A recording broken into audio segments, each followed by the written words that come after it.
magbabago kailanpaman. Sa habang panahon, ang iyong salita, Panginoon. Mga halaman ay tutuyo, langit at lupa ay maglalaho, ngunit tapat lahat ng sinabi mo. Karamdaman ko ay magpapawi, suliranin ko ay magagapi, kalaya ay mararanasan ko dahil sinabi mo. Oh, kasalanan ko'y patatawarin, panalangin ko ay hindi, ang pagtitiwala ko'y sa'yo dahil sinabi mo. Dahil sinabi mo.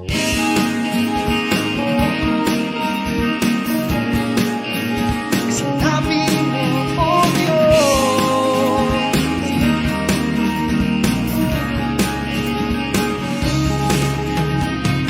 Walang hangganan, hindi magbabago kailanpaman. Sa habang panahon, ang iyong salita, Panginoon. Mga halaman ay natutuyo, langit at lupa ay maglalaho, ngunit tapat lahat ng sinabi mo. Karamdaman ko ay mapapawi, suliran ko ay magagapi, kalaya ay mararanasan ko dahil sinabi mo. Kasalanan ko'y patatawarin, panalangin ko'y hindi, ang pagtitiwala ko'y sa'yo dahil sinabi mo. Dahil sinabi mo. Sinabi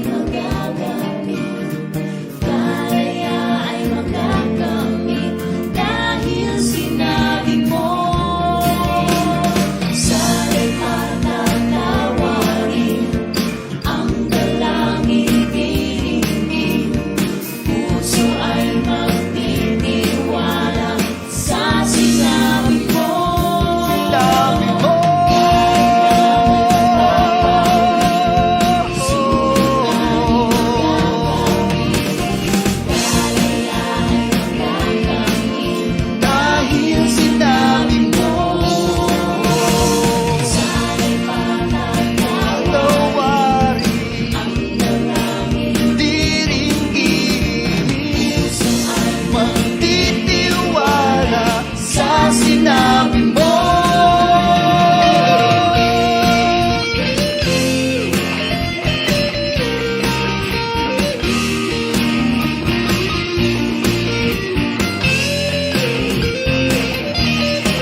Isang mapagpalang umaga po sa ating lahat at sa ating po mga kapatid na nanonood sa kanya-kanyang tahanan. Sa umaga po ito, patuloy nating aawitan, patuloy nating sasambahin, at patuloy nating papupurihan ang dakilang pangalan ng ating Panginoon sa ating mga buhay. Ang bawat isa sa atin ay hindi magpapapigil sa pagsamba, sa pag-awit, at sa pagbibigay papuri sa kanyang pangalan. Sa umaga po ito, mga kapatid, sabay-sabay po natin itaas ang kanyang pangalan. Sabay-sabay po natin itanghal ang dakilang gawa niya sa ating mga buhay. At sabay-sabay po natin siya purihin sa umagang ito. Dahil siya ay Diyos na mabuti. Siya ay Diyos na di nagbabago sa ating mga buhay. Hallelujah! Mga kapatid, sabay-sabay po natin itaas ang ating mga kamay at patuloy na manalangin tayo sabay-sabay sa ating Panginoon. Ang maraming Diyos na dakila at banal sa lahat. Father, sa umagang ito, patuloy kaming nagpupuri, patuloy kaming nagagalak na itanghal, itaas, at isigaw sa buong mundo ang iyong dakilang gawa sa aming mga buhay. Salamat po, Panginoon, dahil ikaw yung Diyos na hindi nagbabago. Mundo man ay maglaho, halaman man ay matuyo, pero tanging salita mo lamang ang mananatili sa aming mga buhay. Salamat po, O Diyos, sa buhay ng bawat isa, sa pagkakataon, sa kasalanan na iyong tinubos, at sa iyong pagmamahal sa bawat isa sa amin. Father, sa umaga po ito, alam po namin na ikaw ay nasa amin ang kalagitnaan. Na ikaw, O Diyos, kasama ng iyong banal na Espiritu, ay sa kami sasamahan. Sapagkat, O Diyos, hindi mo kami iniwan, hindi mo kami pinabayaan. And Father in heaven, sa umaga po ito, dalangin po namin na ang kabutihan at pagpapala mo sa pag-aawitan pa lamang ay makakamit na ang bawat isa sa amin. Dahil, O Diyos, ikaw lamang ang makapupuno ng lahat ng pagkukulang sa aming mga buhay. Alam namin na sa umaga ito, ang aming pong gawain ay tagumpay na, sapagkat ikaw, O Diyos, ay mananagumpay. Ama, sa iyo po ang papuri, sa iyo ang pagdakila, at ang lahat ng anak ng Diyos ay magsabi na, Amen! Hallelujah! Patuloy na namin pupurihin sa umaga ito, dahil ang Diyos hindi na nagbabago sa aming mga buhay, hindi kailanman, Panginoon. Woo!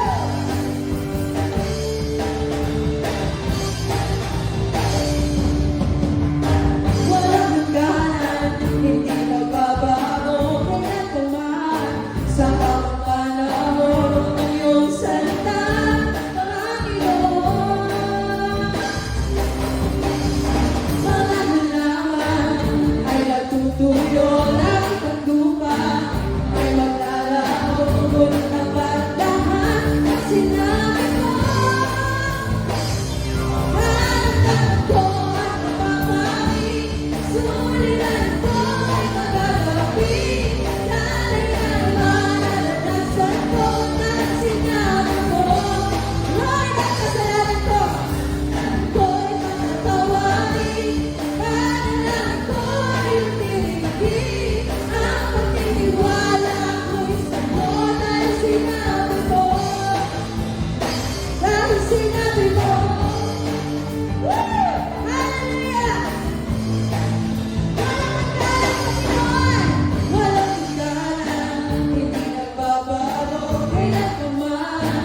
Sa harapan ay iyong salita, Panginoon.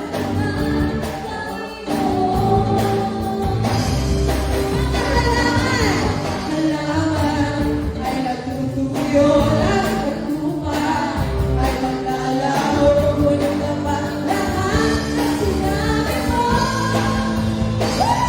Naramdaman ko ay mapapangit, suliran ko ay magagabi.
sa gitna ng mga hindi siguradong gamot,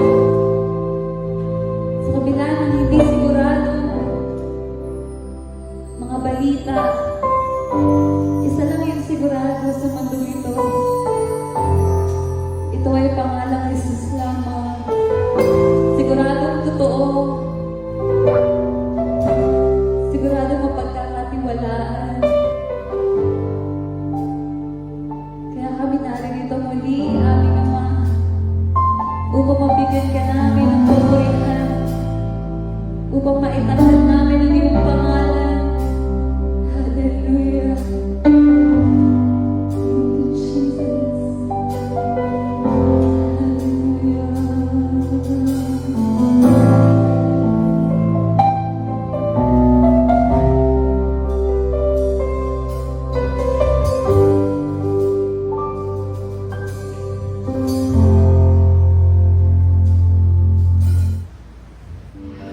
Isang mapagpalang umaga po sa ating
mapagpalang umaga po sa inyong lahat na mga kasama po namin ngayon sa umagang ito upang tayo po ay sumamba sa ating Panginoon.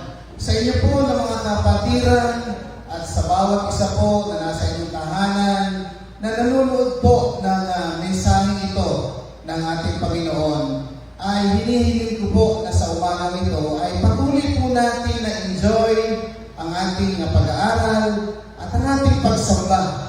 At tayo po ay patuloy na lumapit sa Panginoon. Bago po natin simulan ang ating po pag-aaral ng Kanyang salita, pwede po ba na tayo ay sama-sama munang lumulog sa Panginoon at tayo po ay sumandaling tumayo at tayo po ay lumuko at ating pong itaas sa Panginoon ang ating pong pag-aaral ng Kanyang salita sa umaga po ito. Let us bow our heads.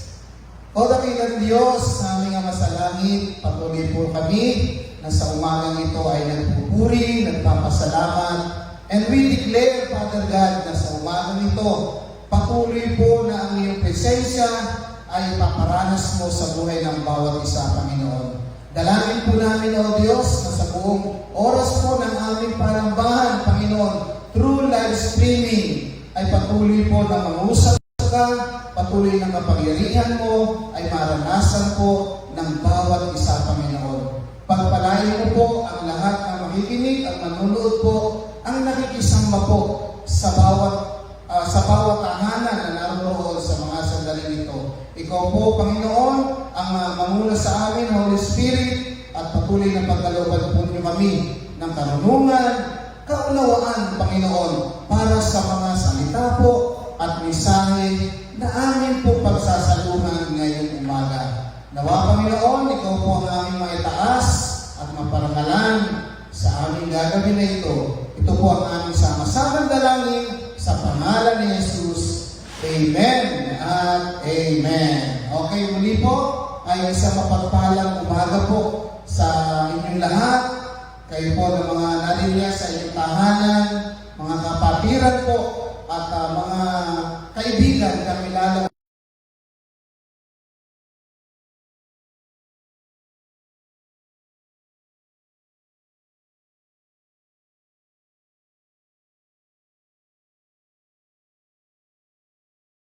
kapag nanayos ay mga sa amin overcome discouragement. Okay, pag-usapan po natin ngayon yung tinatawag po natin na discouragement. Ano po? Sa panahon po ngayon, lalo na po na tayo po ay muling nakakaranas po ng MECQ na kung saan ay karamihan po sa atin ay hindi nakakalabas ng maluwag sa ating po mga tahanan. Hindi po natin magawa yung mga gusto natin gawin. So, marami sa atin po ang sa ngayon, alam ko po na nakakaranas po ng discouragement o yung tinatawag po natin na panghihina ng loob. Pinanghihinaan po tayo ng loob. Kaya sa umaga po ito, mga kapatid, ay alam ko po na meron po magandang gagawin ng Diyos sa atin upang ituro po sa atin kung paano po natin ma-overcome ang mga discouragement na yan na maaaring nararanasan natin o maranasan natin sa mga darating po na araw. Okay? So, ang ating pong teksto ay mula po sa aklat ng awit o Psalms 27 verses 1 hanggang 14. Mga kapatid, mapapansin niyo po medyo mahaba. Ngunit hindi po natin babasahin lahat yan. Basahin lang po natin yung unang bahagi o yung verse 1 ng ating pong teksto mula sa aklat po ng awit. Sa verse 1, ganito po ang nakasaad, mga kapatid. The Lord is my light and my salvation. Whom shall I fear? The Lord is the stronghold of my life. Of whom shall I be afraid? Basahin din po natin sa Tagalog, mga kapatid. Si Yahweh ang ilaw ko at kaligtasan. Sino pa ba ang aking natatakutan? Si Yahweh ang loob ng aking buhay. Sino pa ba ang aking kasisindakan? Mga kapatid, sa unang bahagi po ng chapter 27 ng Aklat ng Awit, dito po mapapansin po natin yung mula sa puso ni David ay bumubukal po yung kanyang pagtitiwala o yung kalakasan ng loob niya kung paano po na siya ay nagtitiwala po sa ating Panginoon. Dahil batid naman po natin, mga kapatid, si David ay dumaan sa panahon po na siya po ay maraming kinatakutan, marami siyang naging discouragement sa kanyang buhay, at maraming mga panganib na naranasan sa panahon po na siya po ay yung naglilingkod po sa ating Panginoon.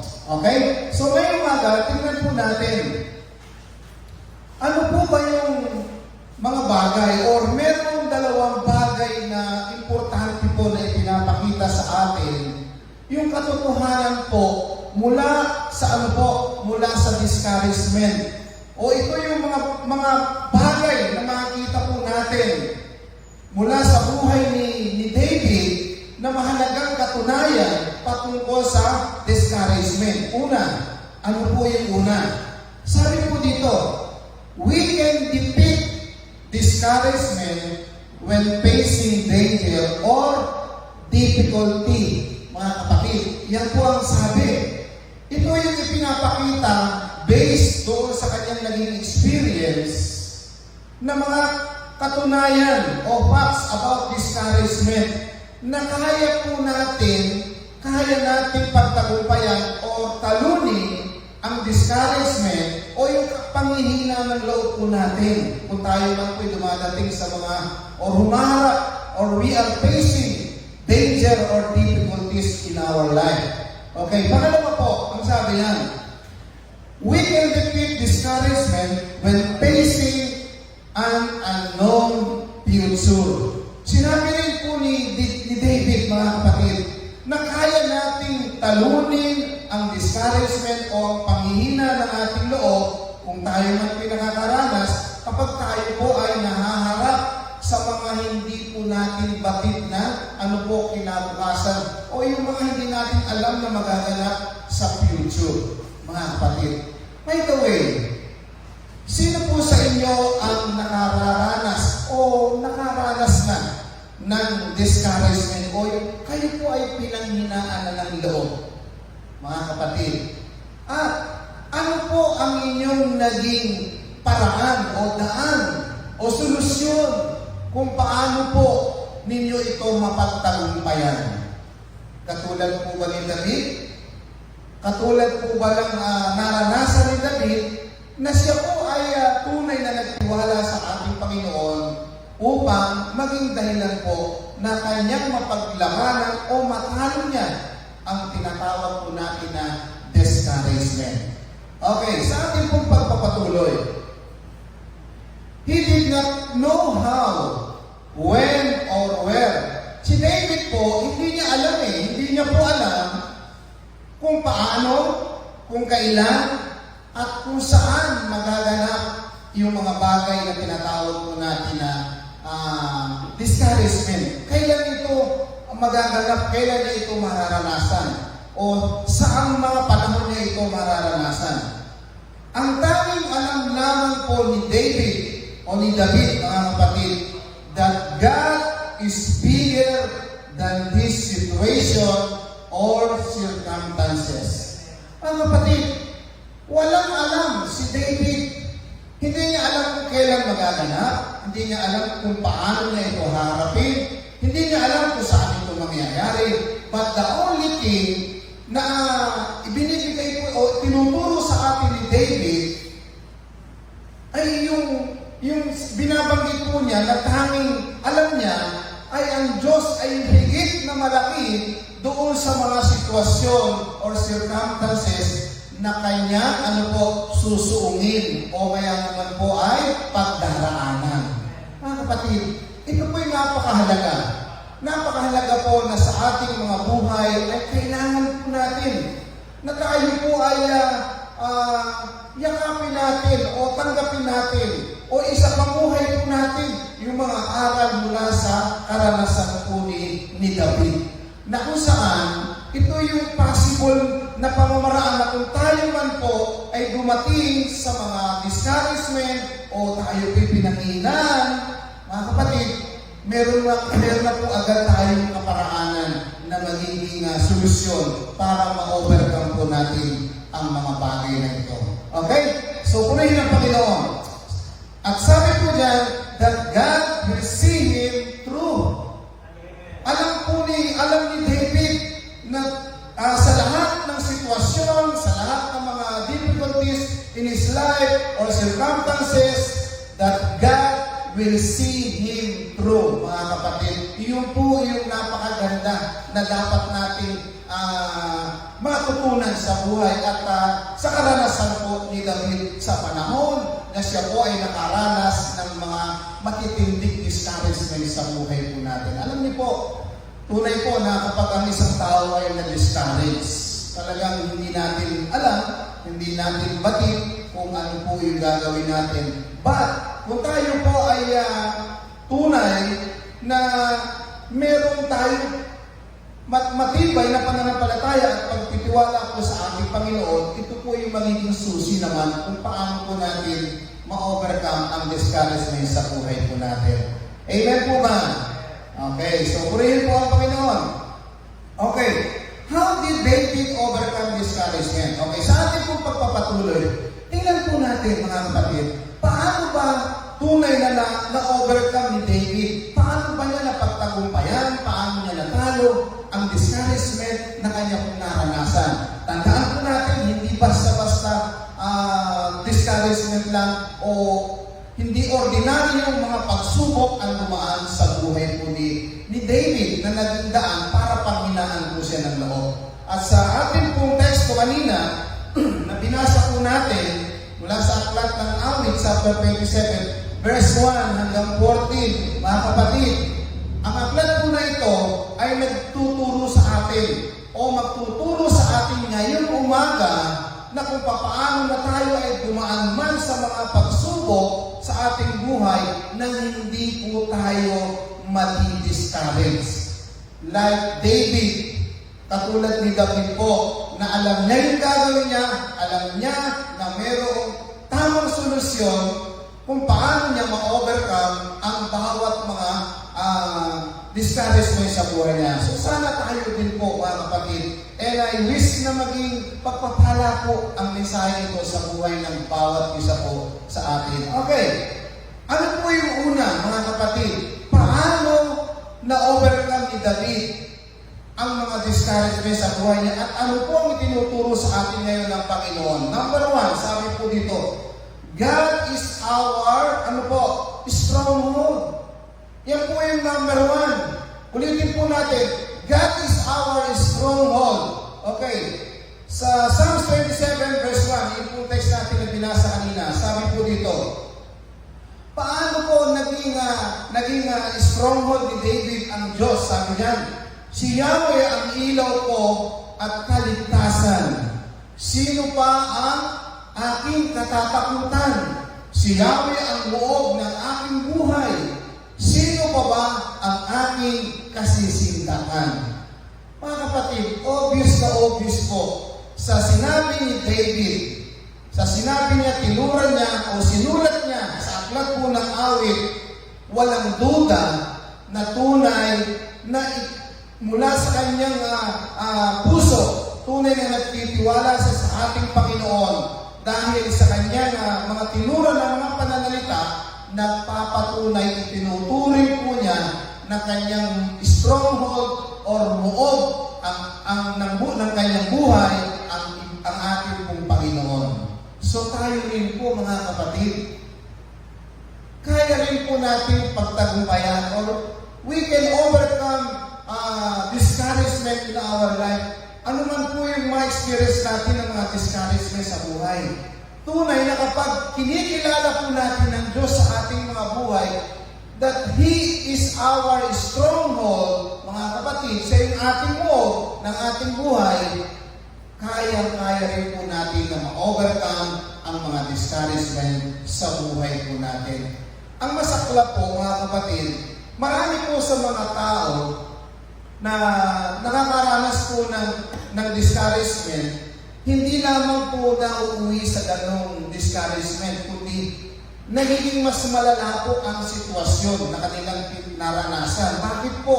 Kasi po wala silang relasyon sa Diyos. Kasi po wala po silang kinikilalang buog ng kanilang buhay na kanilang kakapitan during the time na sila po ay nakakaranas ng mga difficulties, circumstances, o yung mga trials sa buhay po natin.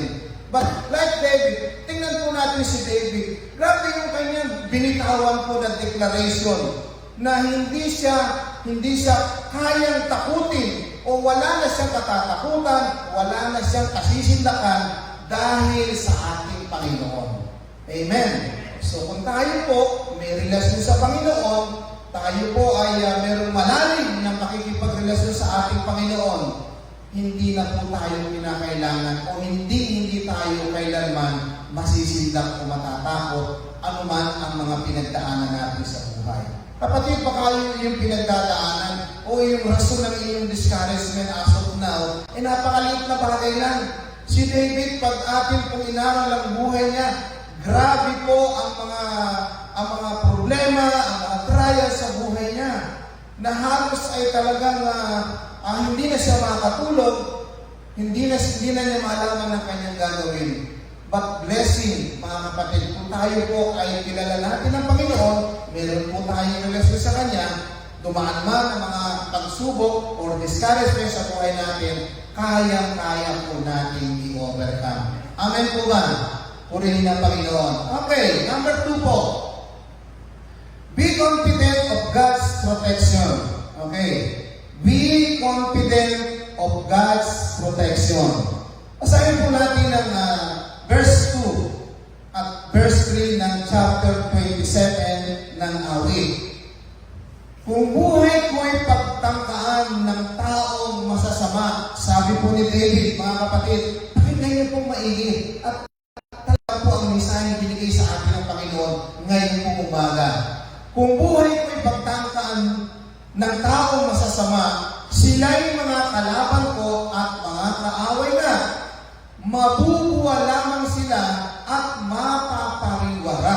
Tingnan niyo po hindi pa nagaganap. Ina-anticipate pa lang po itong si David na kung meron man sa kanyang magtangkang buhay, ikineklaim na po niya na ang mga tao ito ay mapapariwara pa lamang. Bakit po? Dahil confident si David sa proteksyon ng Diyos na ibinibigay sa kanya. He is very confident, mga kapatid. Kaya mahalaga po na yung tayo po, ipagtitiwala natin sa Diyos, sa ating Panginoon, meron po tayong kumpiyansa. Meron po tayong tinatawag na confident. Confident po tayo na dun sa gagawin na proteksyon ng ating Diyos kung tayo man po ay dumadaan sa mga pagsubok ng buhay. Okay, verse 3. Ang sabi po, kahit isang hukbo ang sa akin ay pumalibot. Okay, take note. Gaano po karami yung hukbo ang sa kanya ay pumalibot.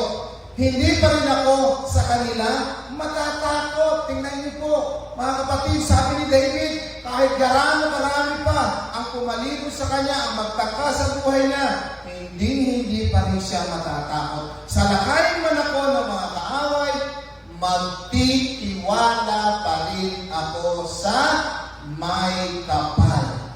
Bakit po, mga kapatid, gano'n na lamang ang deklarasyon o ang sinasabi nito si David na kahit gano'n karami, kahit na gano'n pa karami ang sa kanya pumalibot, ang sabi po niya, hindi pa rin siya matatakot. Salakayin man siya ng napakaraming mga kaaway.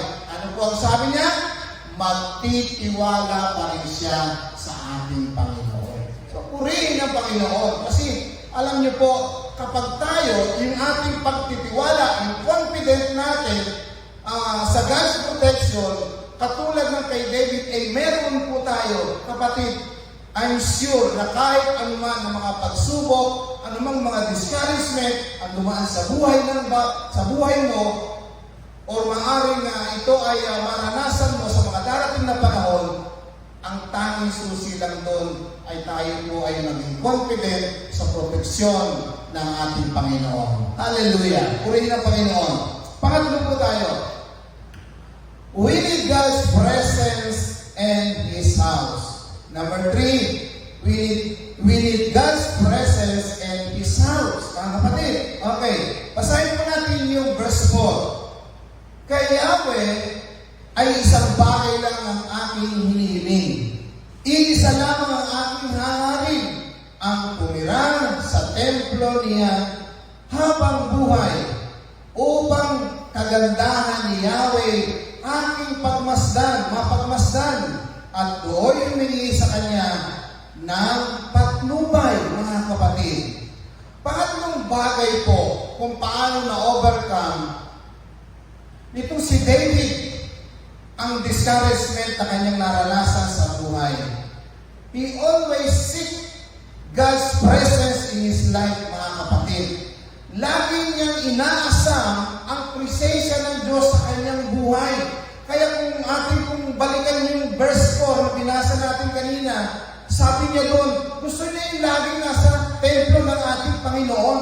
Bakit po? Dahil piling ni David, kapag siya'y laging naroon ang presensya ng ating Diyos na makapangyarihan. Kaya gusto niya na laging tumira, inaasam niya sa buhay niya, o ang hangarin niya, na sa templo ng ating Panginoon, doon siya lumagi at maranasan niya ang kagandahan ng ating Panginoon.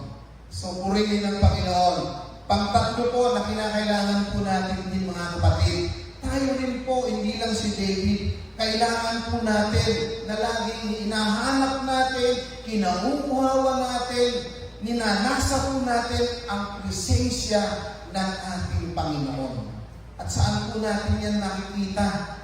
Saan po natin yan pwedeng maranasan? Like David, alam niya na ang templo ng Diyos ay pinananahanan ng presensya ng ating Panginoon, kaya doon niya lagi na inaasam na manatili sa lugar o templo ng ating pong Panginoon. Hallelujah! So lagi po natin tandaan, we need God's presence and His house. Pang-apat po tayo, mga kapatid.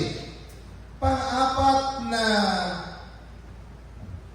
sikreto, masasabi po natin sikreto ni David kung paano niya na-overcome ang mga discouragement sa buhay niya. Sabi po niya, we must praise the Lord. We must praise the Lord. Paano pinakikita ni David na siya po ay laging nagpupuri sa ating Panginoon? In verse 27, verse 60, sabi po dito, sa templo sisigaw ng may kagalakan, habang mga handog ko'y inyaalay, aawitan ko si Yahweh, at ano po ang sabi? Papupurihan. Papurihin ang Panginoon, mga kapatid. Ang sabi sa pang-apat, we must praise the Lord. Sa buhay po natin, mga kapatid, ang dami pong mga bagay na nagsisilbing dahilan kung bakit natin kailangan papurihan ng ating Panginoon. Si David po, mga kapatid, kapag siya'y nasa templo ng ating Panginoon, naroon ang kanyang pagsamba sa ating Panginoon. At kung paano siya sumasamba, inilalarawan po niya dito nang may kagalakan na siya'y sumisigaw bilang pagsamba sa ating Panginoon habang siya po ay naghahandog o inaalay niya ang kanyang handog sa ating Panginoon, mga kapatid. Grabe, nakakatuwa po ang buhay po itong si David, ano po, mga kapatid. So nawa, ako po ay nananalangin na sana po tayong lahat ay matutunan po natin o makagagawian po natin, makaugalian po natin na tayo po lahat ay talagang nabuukol ng panahon para makapagpuri sa ating Panginoon. Alam niyo po, minsan marami pong mga mananampalataya pumupunta sa church, pumupunta upang sumamba. Minsan ang nakakapagtaka po, bakit pag nag-aawitan, para bang wala sa kanila yung pag-aawitan, parang wala sa loob nila. Para bang yung ginagawa nilang yun ay hindi natin pwedeng masabi na sila'y sumasamba sa ating Panginoon. So, kung titingnan po natin ang kaparaanan ni David, mga kapatid, si David, sa templo ng ating Panginoon, sumisigaw siya ng mayroong kagalangan. Tayo po ba? Kayo po ba? Sumisigaw po ba kayo ng dahil sa kagalangan? Kapag kayo ay nasa loob ng templo ng ating Panginoon, bilang pagpupuri sa ating Panginoon, habang kayo ba'y nagdadala ng handog ng inyong inaalay para sa ating Panginoon, umaawit po ba kayo sa ating Panginoon ng mayroong kagalangan na nagmumula po sa ating puso? Karamihan po sa atin nahihiyang umawit. Karamihan sa mga dumadalo sa panambahan, nahihiya na itaas ang kamay, nahihiya na isigaw ang kanilang mga awitin ng papuri sa ating Panginoon. Paano natin ma-express yung kagalakan natin? Paano natin maipapakita sa Panginoon na tunay na tayo ay mayroong kagalakan at nais natin na magpuri sa Kanya sa lahat ng mga ginagawa niyang kabutihan, kadakilaan sa buhay po natin. So remember, David, mga kapatid, pumupunta siya sa templo ng may kagalakan at habang siya po, again, inuulit ko po, habang siya'y naghahandog, siya po ay umaawit, inaawitan ng ating Panginoon at pinapupurihan. So, purihin po ang Panginoon. So, yun po yung pang-apat. Pang-lima po, we have to spend time in prayer. Okay. We have to spend time in prayer. Kayo po na mga nasa inyong tahanan, kayo po na mga nakikisama po ngayon sa oras na ito, kayo po ba ay mayroong inilalaan na oras ng panalangin para po sa ating Panginoon?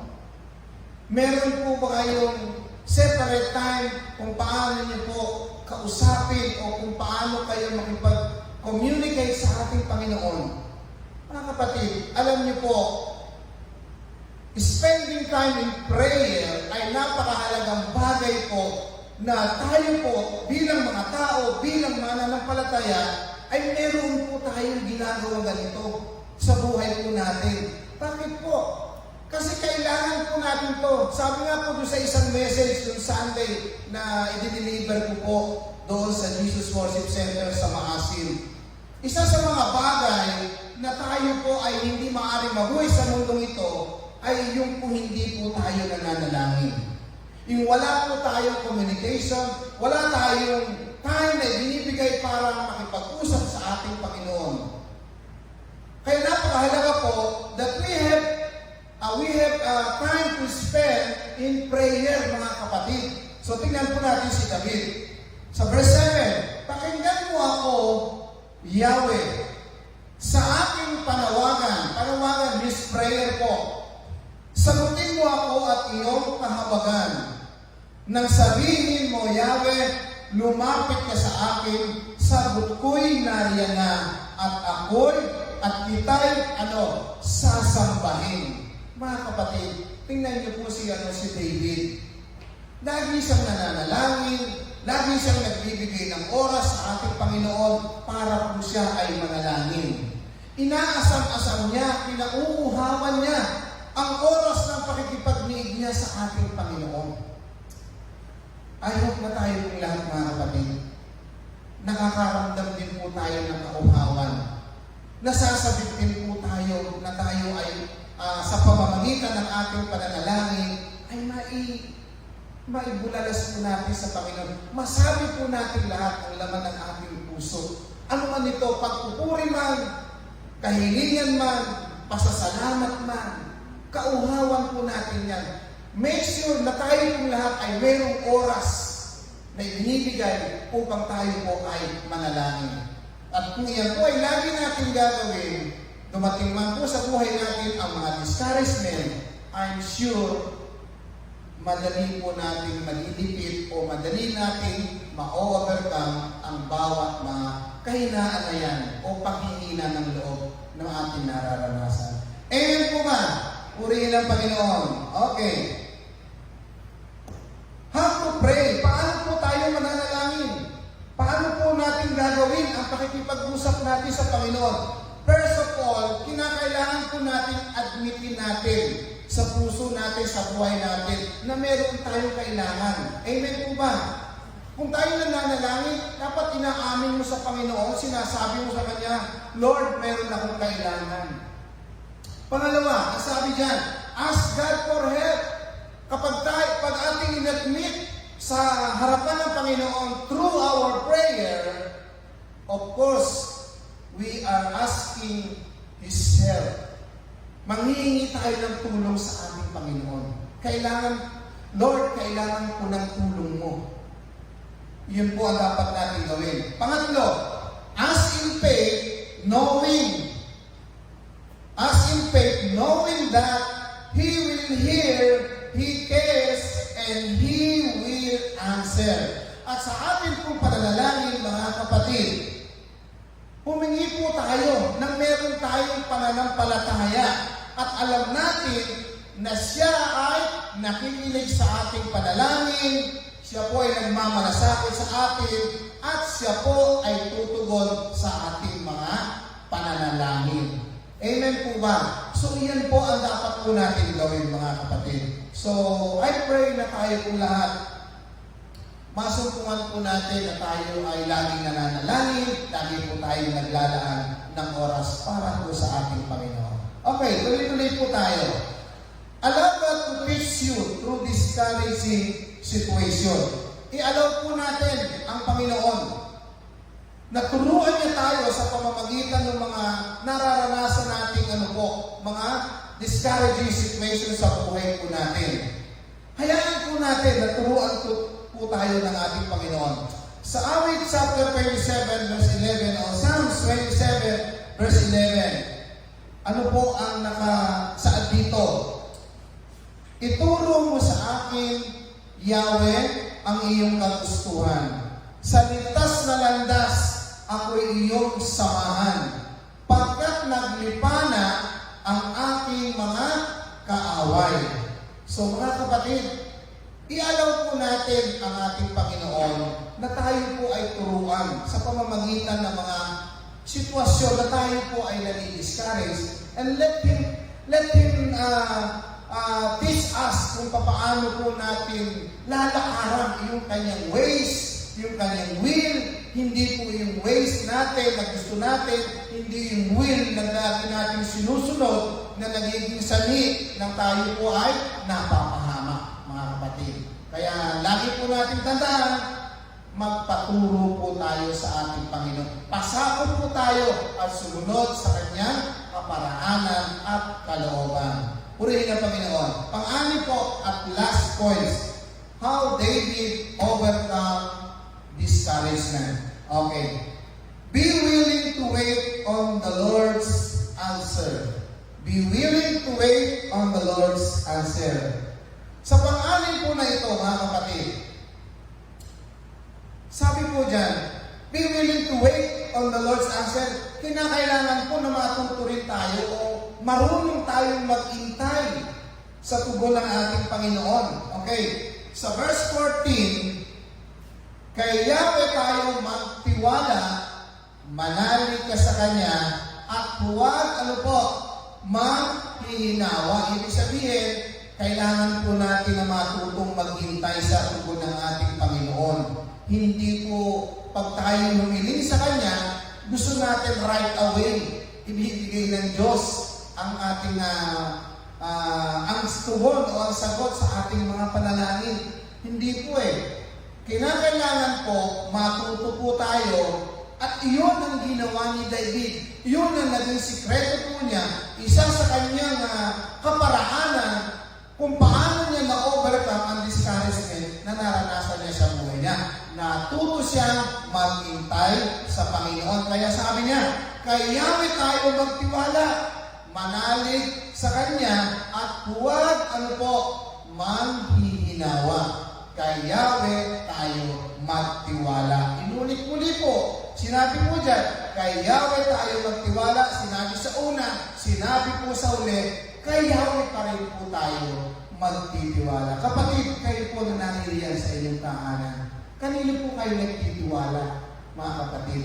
So hindi po ba kailangan lang po na sa Diyos tayo magtiwala lahat?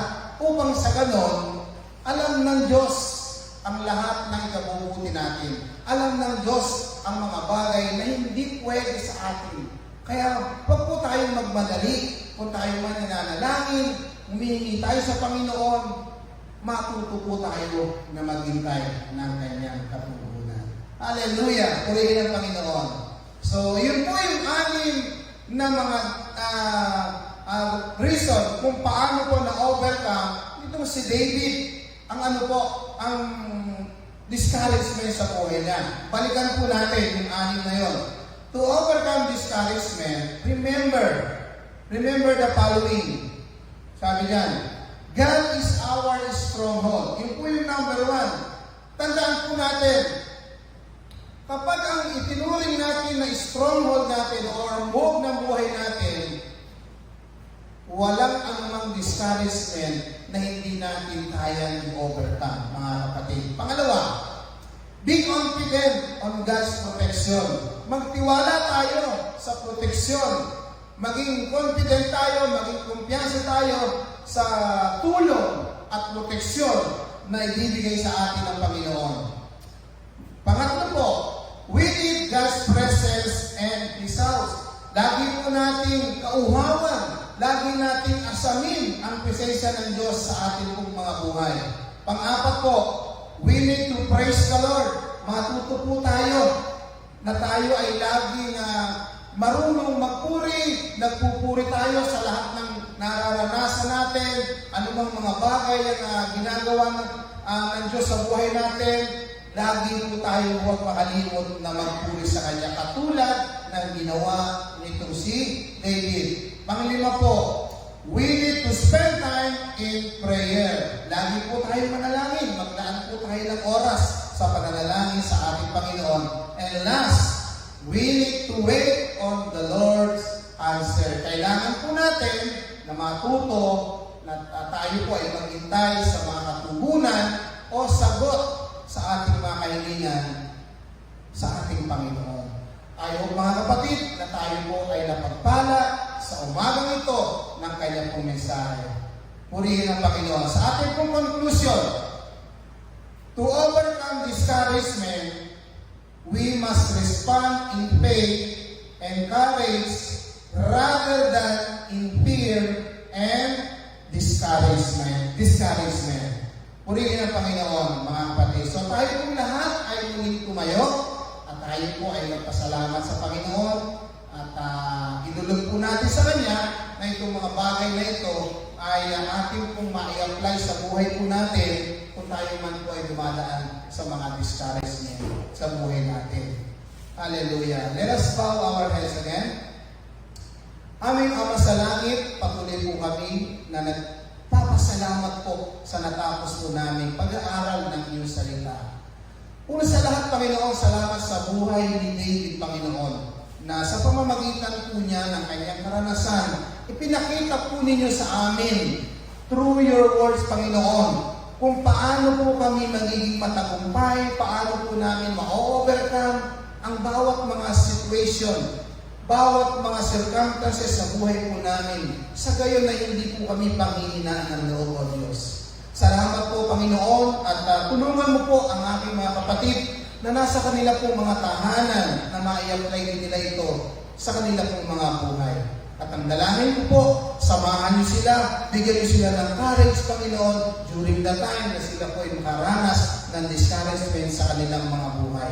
Sineseryohan po namin, Panginoon, ng banal ng dugo ang mensahe ito sa puso ng bawat isa po sa amin at nawa hindi maano ng kaaway at ito po ay aming maisa pamuhay sa pangalan po ni Jesus. O dakilang Diyos, Sa umaga po ito, nais ko po na itaas ang mga kapatid ko na nakinig, nanood, nakisamba po sa amin ngayong umaga sa live stream na ito. Kung meron man po sa bawat isa na nasa kanilang tahanan sa mga sandaling ito, ang merong mga nararanasan o nang pinanghihinaan ng loob, na nadadama nila na parang nais na nilang bumigay, Panginoon. Dakilang Diyos, alam ko po na nariyan ka sa aming tabi, nariyan ang iyong presensya, O Diyos, at hinihiling ko po na bigyan mo po ng kalakasan, bigyan mo po ng katatagan ang kapatid kong ito na nakapakinig, Panginoon, ng mensahe ito, at ang mensahe ito na ay magsilbing kalakasan nila, katatagan, at ma-overcome po nila ang bawat discouragement na sa buhay nila. Maraming pong salamat, O Diyos. Pagpalain mo po ang bawat isang nakinig, nakisamba at nanonood sa live streaming na ito. Ang dakilang pag-ibig po ng aming Diyos na masalangit ay patuloy ko pong nais na ibahagi sa kanila, Panginoon, at patuloy na maranasan namin ng bawat isa ang iyong pagpapala, Panginoon. Ang pakikipisan, pakikitungo ng banal mong Espiritu ay sumaamin naman lagi ngayon at magpakailanman. Tanggapin po natin ang masaganang bendisyon sa ngalan ng Ama, ng Anak, at ng Espiritu Santo. Amen at Amen. Pagpalain po tayo lahat ng ating Panginoon.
With me, my God.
we walk on the waters, wherever you would call me. Take me deeper than my feet could ever wander, and my faith would be made stronger in the presence of my Savior. Spirit, lead me where my trust is without more.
Jesus.